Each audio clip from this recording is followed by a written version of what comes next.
अन्य दलों की तरह बहुजन समाज पार्टी भी लोकसभा चुनाव 2024 की तैयारियों में जुट गई। बसपा सुप्रीमो मायावती ने 30 नवंबर को लखनऊ में पार्टी कैडर की एक मीटिंग बुलाई। इस दौरान उन्होंने लोकसभा चुनाव में मिलीजुली सरकार की संभावना जताई।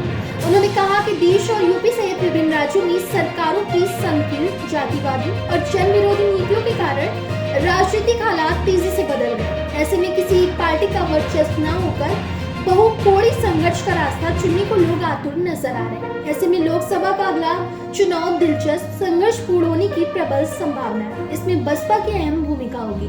4 राज्यों के विधानसभा चुनाव में जोर आजमाइश के बाद बसपा ने लोकसभा चुनाव की तैयारियां तेज कर दी। इस सिलसिले में मायावती ने प्रदेश कार्यालय में यूपी और उत्तराखंड के पदाधिकारियों के साथ बैठक की। उन्होंने अकेले दम पर चुनाव लड़ने के फैसले को अटल बताते हुए जमीनी स्तर पर जनाधार बढ़ाने की बात कही और प्रत्याशी चयन को लेकर निर्देश दिए। उन्होंने संगठन की रिपोर्ट लेने के बाद कमियां दूर करने के निर्देश भी दिए। उन्होंने कहा कि कैडर व्यवस्था को मजबूत करें और युवा मशीनरी लोग तैयार करें। मायावती एक और तो अकेले दम पर चुनाव लड़ने की बात कर रही है, वहीं मिलीजुली सरकार की आशंका भी जता रही है। उसमें बसपा की भूमिका अहम बता रही है। अब सवाल ये है कि आखिर बसपा की रणनीति क्या है।